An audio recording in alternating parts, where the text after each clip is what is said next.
안녕하십니까, 노선우입니다. 7월 18일 일요일입니다. 일요일을 맞이해서 7월 19일 월요일부터 7월 23일까지 한 주일 동안 투자 전략 한번 세워보는 시간 갖도록 하겠습니다. 제가 어제 좀 말씀을 드렸던 부분은 시장이 올라갈 만한 뚜렷한 이유는 안 보인다, 이렇게 이제 좀 설명을 드렸었고요.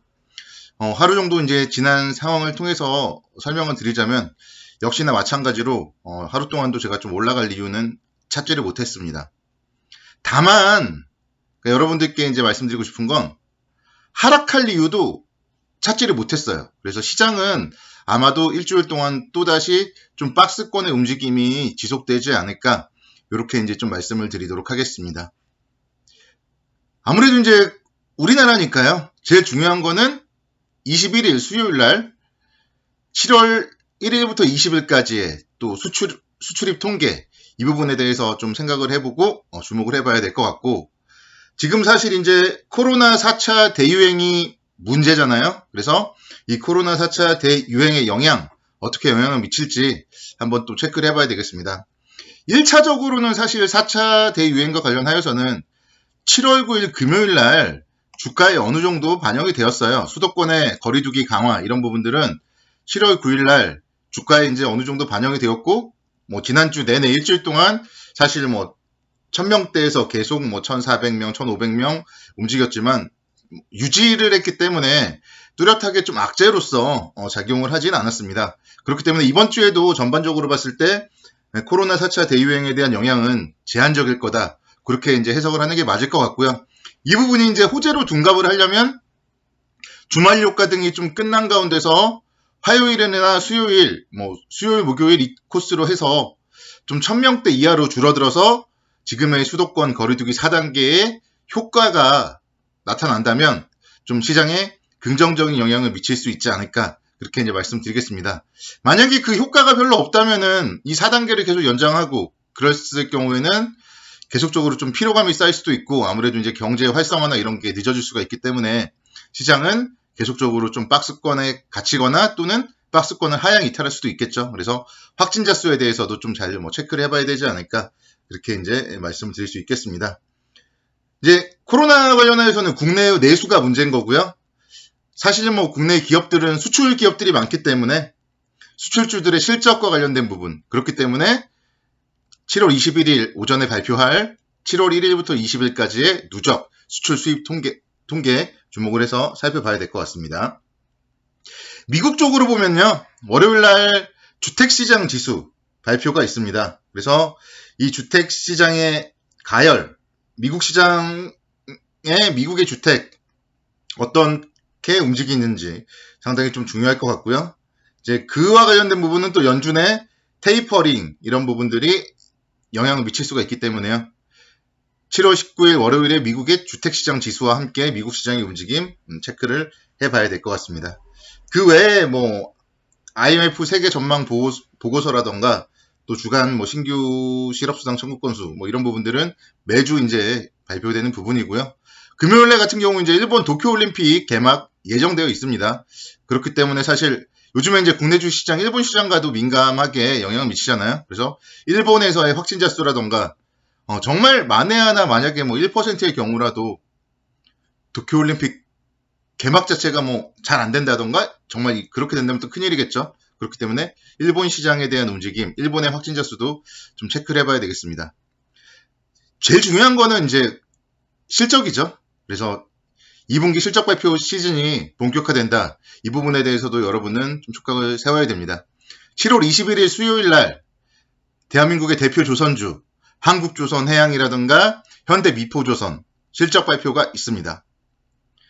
조선업종의 실적은 좋지 못할 가능성이 많습니다. 그래서 조선업종은 실적이 좋지 못하면서 또 뭔가 한 차례 정도 하락을 한다면 그때가 오히려 매수의 기회가 될 수 있다. 이렇게 설명을 드릴게요. 조선주는 실적을 보고 가는 게 아니라 수주를 보고 가는 건데, 실적이 안 좋다고 또 뉴스를 내보내면서 한번 겁주고 한번 하락시키고 이럴 때는 수주는 계속 좋게 나오고 있잖아요. 그렇기 때문에 매수의 기회로서 활용을 하는 게 바람직하다. 이렇게 설명을 드릴 수 있겠고, 7월 22일 목요일 날 현대차가 실적 발표를 합니다. 현대차.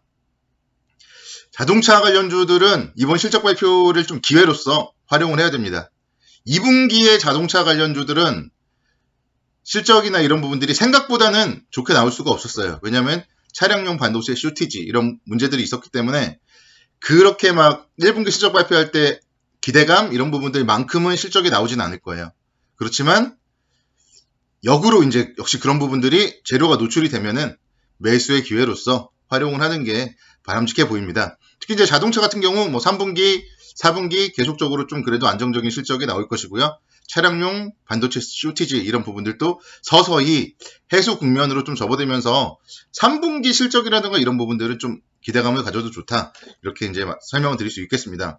그러니까 저는 그래서 23일 날 현대모비스 실적 발표가 상당히 좀 중요하다. 이렇게 이제 설명을 드리고,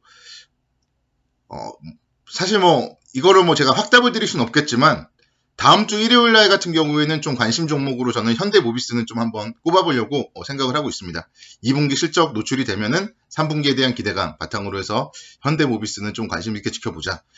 이 정도 일단 미리 힌트를 드리고요. 다음 주 일요일 날 웬만하면 현대모비스에 대해서 관심 종목으로 코멘트 또는 이걸 아직도 좀 관심 종목으로 하면 안 되는 이유나 이런 게 뭐 나온다면은 그 부분에 대해서 현대모비스는 일요일 날 좀 자세하게 코멘트 해드리도록 하겠습니다. 자, 그럼 내일부터는 어떤 종목들 관심 있게 지켜봐야 될지 좀 먼저 말씀을 드릴게요. 자, 첫 번째 종목은요. 삼성전기 한번 보고 싶어요.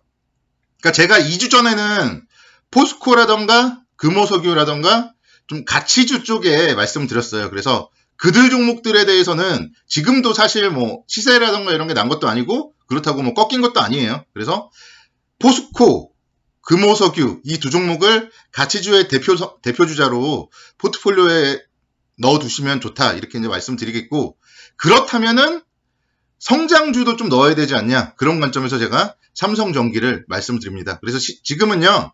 포트폴리오에 좀 골고루 담아 놓으셔야 돼요. 그러니까 여러분들이 한 종목당 20%의 비중으로 5종목을 담는 것이 아니라 한 종목당 10%의 비중으로 10종목 또는 한 종목당 5%의 비중으로 20종목 이렇게 좀 다양하게 담아 놓으셔야지 좋다. 이런 부분들 다시 한번 강조를 드리겠고요. 삼성전기 역시 마찬가지로 사실 뭐 그동안 MLCC가 뭐 없다 이런 얘기들이 좀 나왔었고 그래서 이제 2분기 실적이 생각보다는 좋지 못할 것이다 그런 얘기들이 있습니다.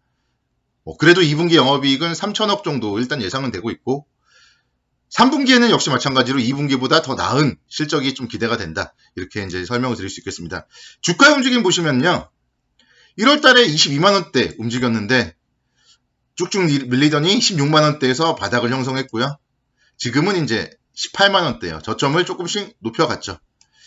이런 부분들. 그래서 지금 여기서 또다시 한 단계 충분히 레벨업을 할 수 있는 자리입니다. 지금 7월 초에 이런 장대 양봉 이후에 한 단계 더 레벨업 할 수 있는 자리고 MLCC라는 부분은 지금 향후에 정말 계속적으로 구조적인 성장이 가능한 부분이에요. 그래서 삼성전기 같은 경우는 MLCC에 대한 부분들 긍정적으로 생각을 하셔야 되고 또 지난주에 상승했던 부분은 아이폰 관련된 수혜 받을 수 있다 이런 부분들로 이제 지난주 목요일 날 상승을 했었습니다. 이런 부분들도 이제 영향을 받는다면 충분히 20만 원대 이상 올라갈 수 있다 말씀드리겠고요.